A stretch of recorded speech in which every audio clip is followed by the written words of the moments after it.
Okay, thanks very much for coming to the talk. Quick question from you guys. How many people here have heard of DarkFi? Nice, so that's most of the room. How many people feel that they understand DarkFi on a technical level? Okay, that's pretty much no, and we had like one or two. Okay, well, so this presentation kind of has two goals, but I only have 20 minutes, so we'll see how we get on. But essentially, it's a two-part presentation. First, it talks a bit about this concept of a 500-year forest dynasty, which is basically a counter-narrative to the idea that we're heading into some kind of a surveillance dystopia where, the nation state is going to turn us all into bug men and stuff. So it's a story of an alternative timeline where, we end up in a more utopian scenario through anonymity and peer-to-peer technologies. So that's the first half, and then I'll try to also go into DarkFi and explain a little bit the tech stack. So, you clear up some of your understandings on that. So yeah, and to start off, I'd like to invite you, every second Wednesday, we have a philosophy discussion on our peer-to-peer chat app, DarkIRC. So I'd like to invite you all to come. The next meeting is this coming Wednesday, and we'll be talking about a thinker who was the main inspiration behind the first part of this presentation, who's an Irish philosopher called Desmond Fennell. So if you'd like to talk more about what we're going to speak about today, please join DarkIRC and come to our philosophy meeting. It's easy to join. You can find the instructions online. If you just go to dark.fi and then click around, you'll find the explanation of how to join, and hopefully see you there at the next discussion.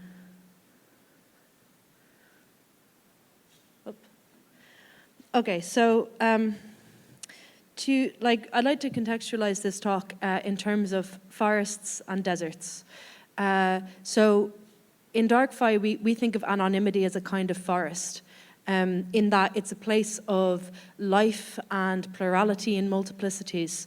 The desert, on the other hand, is a surveilled place where society is locked down and can't evolve or take different shapes.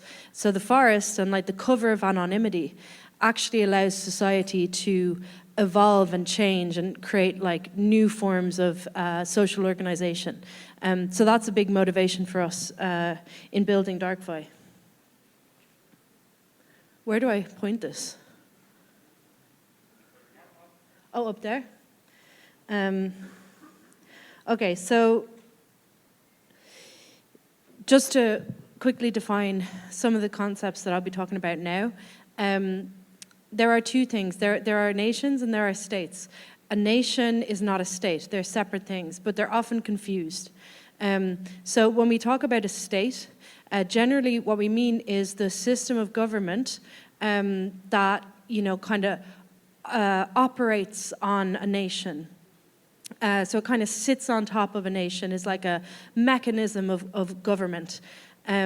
Nations themselves are better thought of as communities of communities.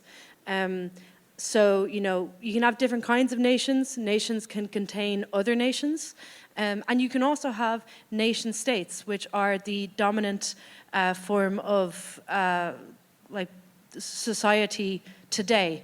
And so that's basically a kind of state, but that's infused itself with a particular set of cultural values that it's adopted from a nation. Typically, nation states don't properly adopt the cultural kind of imprint of all of the nations within the nation state, but they take some aspects and they create a kind of superficial representation of a nation that's called a nation state. So this is the idea that I'm going to try and explore really quickly today.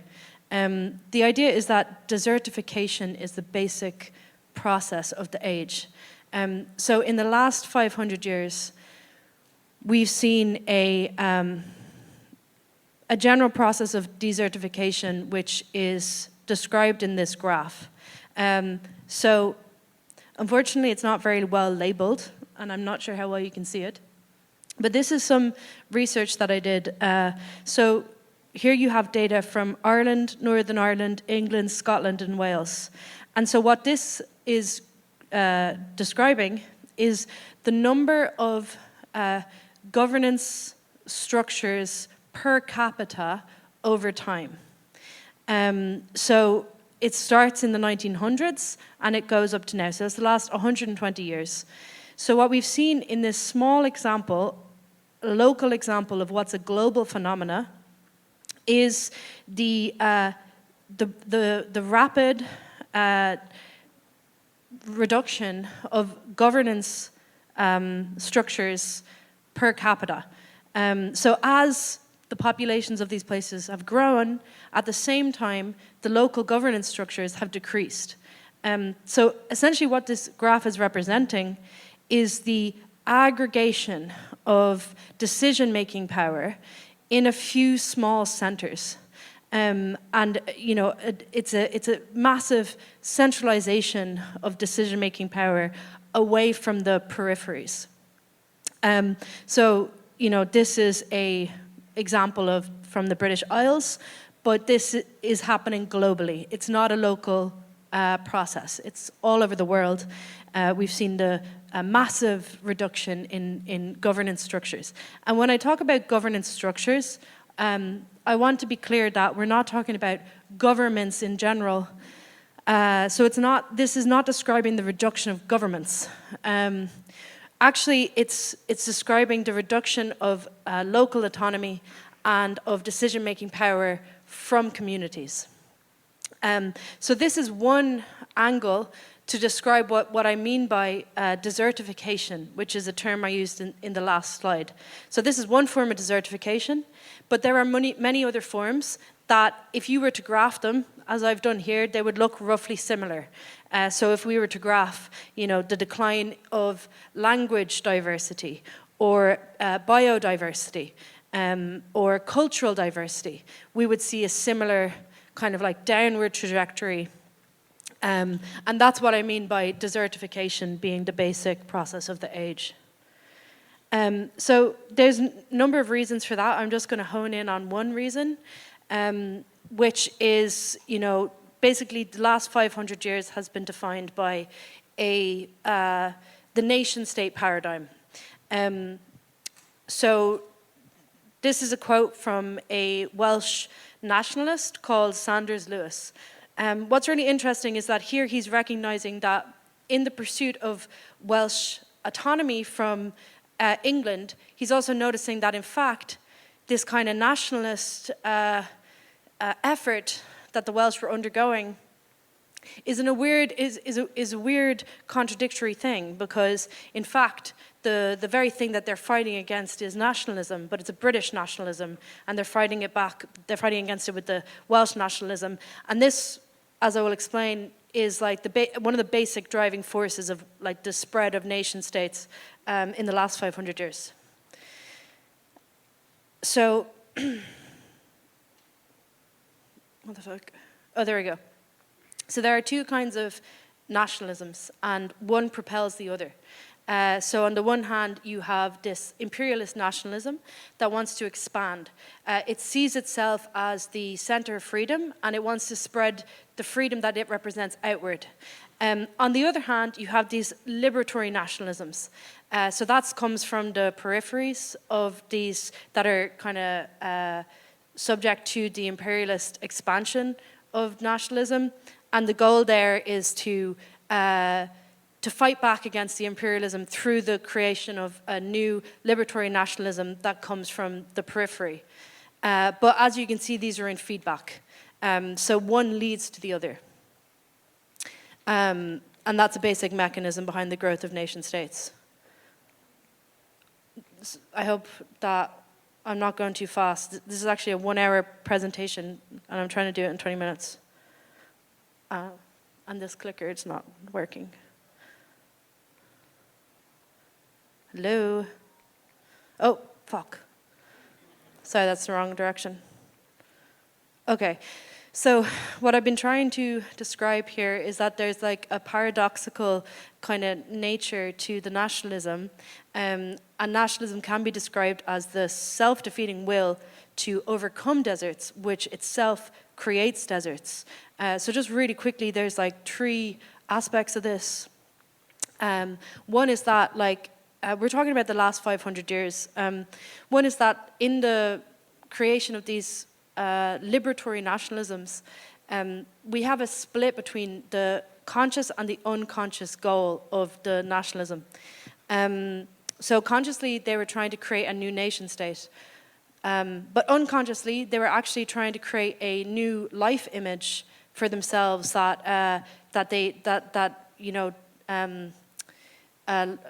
image of life that they felt happy to, that the society would be part of. So it was like a drive to create a new way of life, essentially.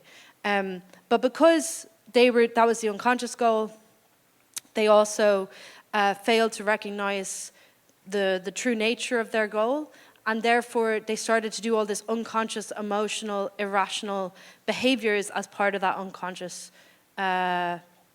project.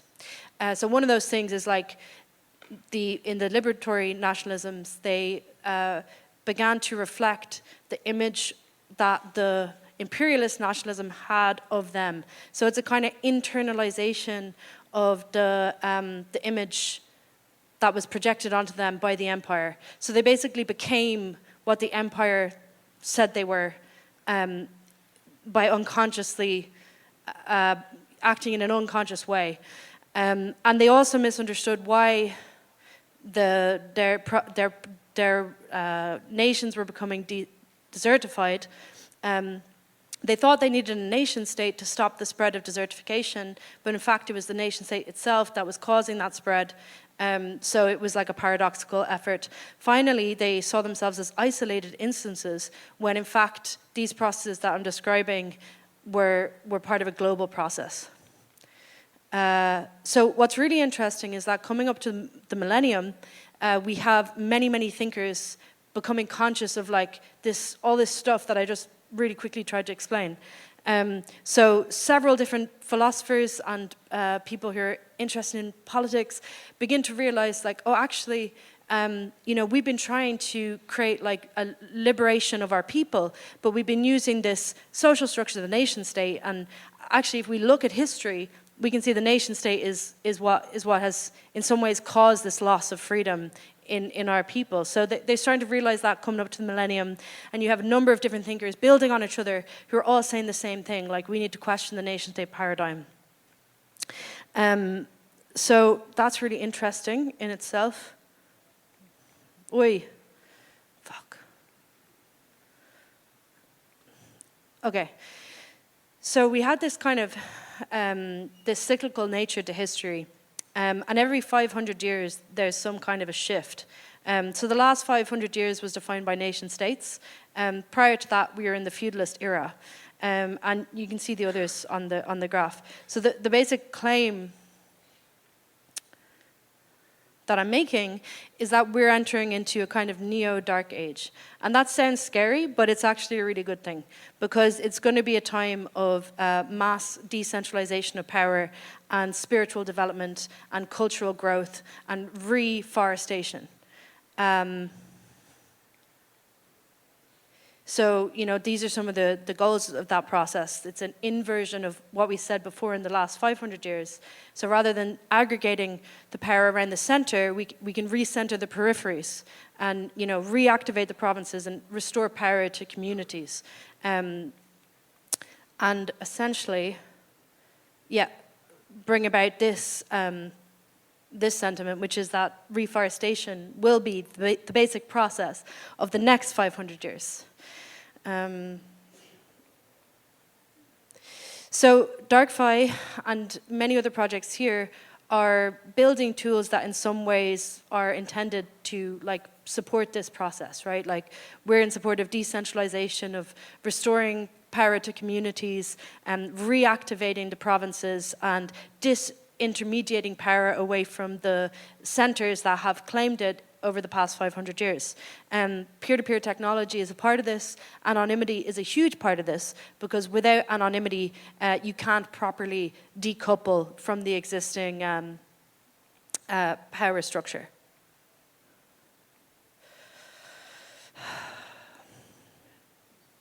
Fuck. Sorry. Just trying to click. Can you change? Is not. Can you change it? To next slide. Yeah. Okay. So now I'm going to quickly. How am I for time, by the way? Okay-ish. Okay. I'm going to quickly talk about DarkFi tech stack. So DarkFi is trying to do two things. It's focused on anonymous coordination, which means like communication basically, and also anonymous finance. So the center of our project is this chat app, which I mentioned earlier on when I invited you to join the philosophy meeting. So we have DarkIRC, which is a peer-to-peer chat application that is the most anonymous chat app on the market. It has metadata anonymity, so network level anonymity through Tor or NIM, pluggable transports. It also has encrypted DMs and encrypted channels, as well as transparent channels. We're trying to build, we're building a cross-platform app. So you can, right now, you can run an APK from Android. You can run it on Windows or Mac OS. You can also compile from source, which works best on Linux or Mac.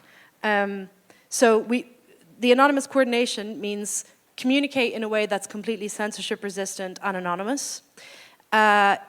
Also, we're trying to build tools for projects to manage themselves.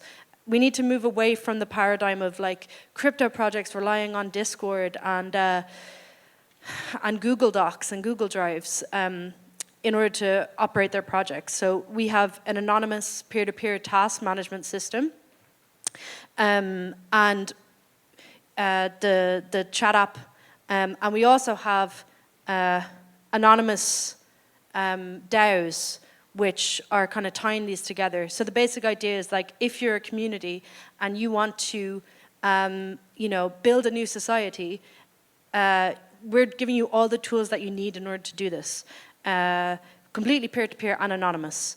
Right now, these are different daemons that you can run separately, but we're starting with the chat, but we're building eventually like a super app where you can use the chat and the tasks and the DAO and the payments, etc., from the one interface. So this is an ad for our APK. So you can download this if you want to scan or photograph this. You can download it. It's just like click and run. But we also have we recommend you to compile from source if you can, because there's more features. This is though it's like running over Tor automatically, so it's like anonymous, just like plug and play.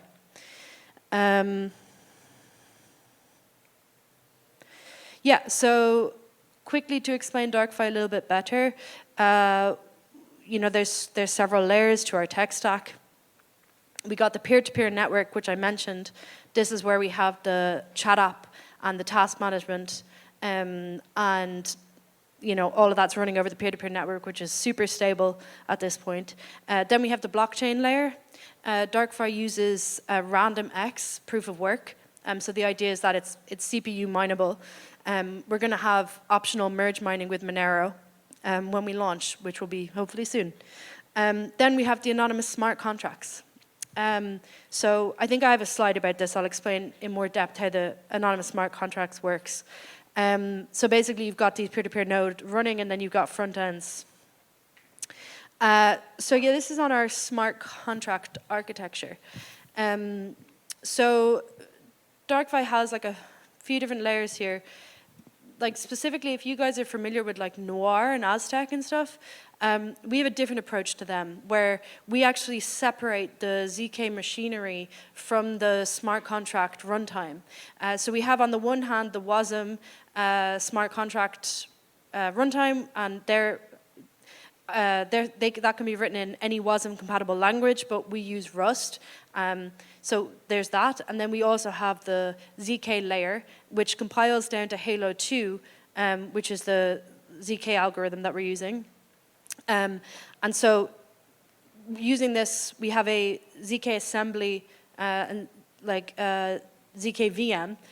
You can write low-level circuits that enforce your anonymity constraints that you want in your program, and then essentially import the bytecode from that the VM outputs into your WASM contracts, and then you define your smart contract logic in there, but you make use of this underlying ZK machinery in the WASM. So that's basically how it works. And using this kind of layering, we have a few contracts already deployed natively. So we have money, which is send and receive, swap.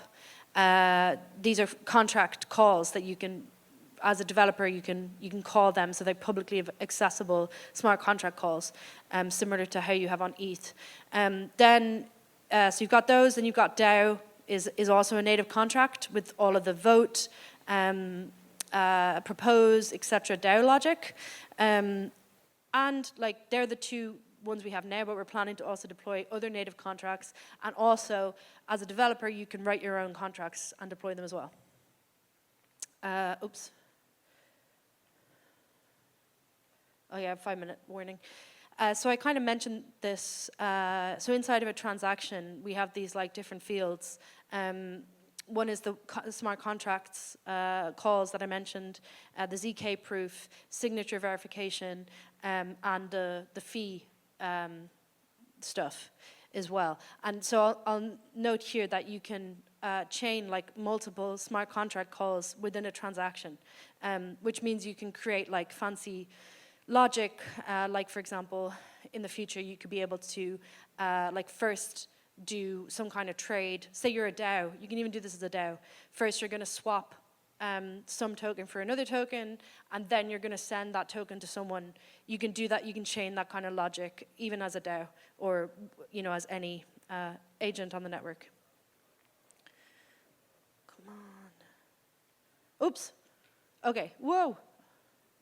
Oh my God.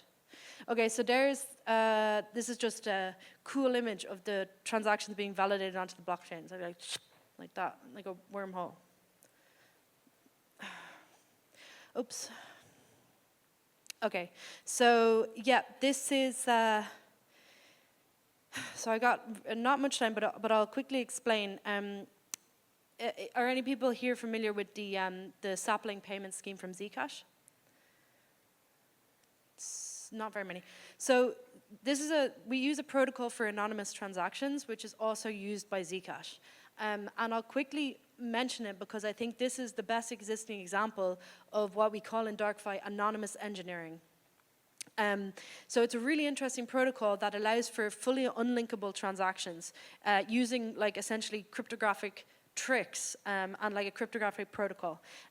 So if you want to take a photo of this slide, you can see on the right in pseudocode, we have the very basic protocol explained. And this is how, like, essentially our anonymous payments work. So we have Alice, she's sending 100 whacked token to Bob.